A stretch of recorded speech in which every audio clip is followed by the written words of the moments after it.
श्री शिव गीता द्वितीय अध्याय। ऋषि बोले, अगस्त्य जी रामचंद्र के निकट क्यों आए थे और किस प्रकार से रामचंद्र से विरजा दीक्षा कराई थी, इससे रामचंद्र को किस फल की प्राप्ति हुई, सो आप हमसे कहिए। सूत जी बोले, जिस समय जनक कुमारी सीता को रावण ने हरण किया था, तब रामचंद्र ने वियोग के कारण बहुत विलाप किया। निद्रा, देह अभिमान और भोजन त्याग कर दिन रात शोक करते भाई सहित रामचंद्र ने प्राण त्याग करने की इच्छा की। अगस्त्य जी यह बात जानकर रामचंद्र जी के समीप आए और मुनि ने रामचंद्र को संसार की असारता समझाई। अगस्त्य जी बोले, हे राजेंद्र, यह क्या विषाद करते हो? स्त्री किसकी, इसका विचार तो करो। पृथ्वी, आप, तेज, वायु और आकाश, इन 5 महाभूतों का बना हुआ यह देह जड़ है, इसको ज्ञान नहीं होता। और आत्मा तो निर्लेप, सर्वत्र परिपूर्ण सच्चिदानंद स्वरूप है। आत्मा न कभी उत्पन्न होता है, न मरता, दुख भोगता है। जिस प्रकार यह सूर्य संपूर्ण संसार के चक्षु रूप से स्थित है और चक्षुओं के दोष से कभी लिप्त नहीं होता, इसी प्रकार संपूर्ण भूतों का आत्मा भी दुख में लिप्त नहीं होता। और यह देह भी मल का पिंड तथा जड़ है। यह जीव कला रहित होने से जड़ है। यह काष्ठ अग्नि के संयोग से भस्म हो जाता है।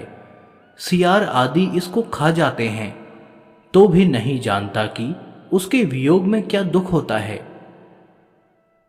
जिसका सुवर्ण के समान गौरवर्ण अथवा दूर्वादल के समान श्याम स्वरूप है, कुछ कलश जिसके उन्नत हैं, मध्य भाग सूक्ष्म है, बड़े नितंब और जांघों वाली चरण तल जिसका कमल के सदृश रक्तवर्ण है, जिसका मुख पूर्णिमा के चंद्रमा के समान है और पके हुए बिंबा फल के समान जिसके अधरोष्ट हैं, नील कमल के समान जिसके विशाल नेत्र हैं, मत्त कोकिला के समान जिसके वचन और मत्त हाथी के समान जिसकी चाल है, ऐसी स्त्री कामदेव की बाण के समान कटाक्षों से मेरे ऊपर कृपा करती है। इस प्रकार से जो मूर्ख मानता है वही काम का शिष्य है।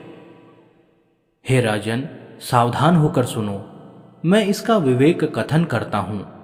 यह जीव स्त्री, पुरुष या नपुंसक नहीं है। यह देही मूर्ति रहित, सब देहों में स्थित, रूप रहित, सर्वव्यापी, सबका साक्षी देह में स्थित हो प्राणी को सजीव करने वाला है। जिसको सूक्ष्म अंगी सुकुमार वाला कहते हैं, वह एक मल का पिंड और जड़ स्वरूप है। वह न कुछ देखती, न सुनती, न सूंघती है, जिसका शरीर चर्म मात्र का है। हे रामचंद्र, बुद्धि से विचारो और छोड़ो। जो प्राणों से भी अधिक प्यारी है, वही सीता तुम्हारे दुख का कारण होगी। 5 महाभूतों से उत्पन्न होने के कारण 5 भौतिक देह उत्पन्न होते हैं, परंतु उन सब में आत्मा एक परिपूर्ण सनातन है। इस विचार से कौन स्त्री, कौन पुरुष, सब ही सहोदर हैं। जिस प्रकार अनेक ग्रह निर्माण करने में आकाश अवच्छिन्नता को प्राप्त होता है, अर्थात उन सब में मिल जाता है, पश्चात उन घरों के जल जाने पर कुछ हानि को भी प्राप्त नहीं होता, इसी प्रकार देहों में आत्मा परिपूर्ण और सनातन है। देह संबंध से अनेक प्रकार का प्रतीत होता है, परंतु उनके नाश होने पर आत्मा नष्ट नहीं होता, वह एक रूप है। जो मारने वाला जानता है मैंने मारा, जो मरने वाला जानता है मैं मरा, ये दोनों न जानने से मूर्ख हैं। कारण कि न यह मारता है और न वह मारा जाता है। हे राम, इस कारण अति दुख करने से खेद का कारण क्या है? अपना स्वरूप इस प्रकार जानकर दुख को त्याग कर सुखी हो जाओ। श्री रामचंद्र बोले, हे मुने, जब देह को भी दुख नहीं होता और परमात्मा को भी दुख नहीं होता, तो सीता के वियोग की अग्नि मुझे कैसे भस्म करती है? जो वस्तु सदा अनुभव करी जाती है, आप कहते हैं कि वह नहीं है। हे मुनिश्रेष्ठ, फिर इस बात में मुझे कैसा विश्वास हो? जब सुख दुख को जीव नहीं भोगता है तो कौन है जिसके द्वारा प्राणी दुखी होता है? सुख दुख को भोगता कौन है? हे मुनिश्रेष्ठ, कहिए। अगस्त्य जी बोले, शिव जी की माया कठिनता से जानने योग्य है। जिसने जगत को मोह लिया है, उस माया को तो प्रकृति जानो और माया वाला महेश्वर को जानो। उसी के अव्ययी रूप जीवों से संपूर्ण जगत व्याप्त है। वह महेश्वर सत्य स्वरूप, ज्ञान स्वरूप, अनंत और सर्वव्यापी है। उसी का अंश जीवलोक में सब प्राणियों के हृदय में स्थित हुआ है। जिस प्रकार से काष्ठ के योग से अग्नि में स्फुलिंग उठते हैं, इसी प्रकार जीव भी ऐसा परमात्मा से होता है। यह ईश्वर अंश जीव अनादि काल के कर्म बंधन पाश में बंधे हैं। यह अनादि वासनाओं से युक्त है और क्षेत्रज्ञ कहलाते हैं। मन, बुद्धि, चित्त, अहंकार, यह चारों अंतःकरण के ही भेद हैं।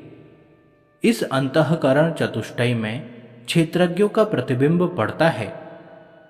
वह जीवपन को प्राप्त होकर कर्म फल के भोक्ता हुए हैं। वही जीव कर्म भोगने के स्थान देहों को प्राप्त होकर विषय सेवन करने से सुख और दुख भोगा करते हैं। स्थावर जंगम के भेद से दो प्रकार का शरीर कहा जाता है। वृक्ष, लता, गुल्म, यह स्थावर सूक्ष्म देह कहलाते हैं, और अंडज, पक्षी, सर्प इत्यादि स्वेदज, कृमि, मशक आदि जरायुज, मनुष्य, गौ आदि यह जंगम शरीर कहलाते हैं। कितने एक प्राणी शरीर धारण के निमित्त कर्म अनुसार योनियों में प्रवेश करते हैं और दूसरे वृक्षों का आश्रय करते हैं। जब यह जीव विषयों में लिप्त होता है, तब मैं सुखी हूं, दुखी हूं ऐसा मानता है।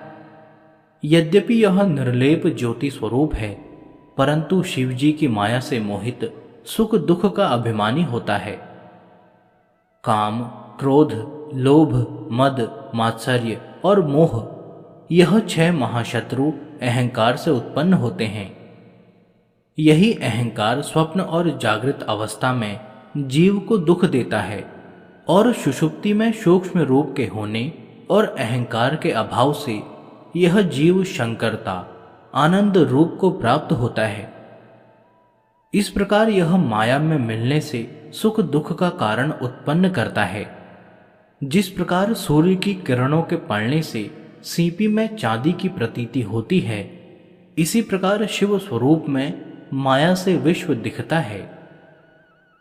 इस कारण तत्व ज्ञान से तो कोई भी दुख भागी नहीं है। इससे हे राम, तुम दुख को त्याग वृथा क्यों दुखी होते हो?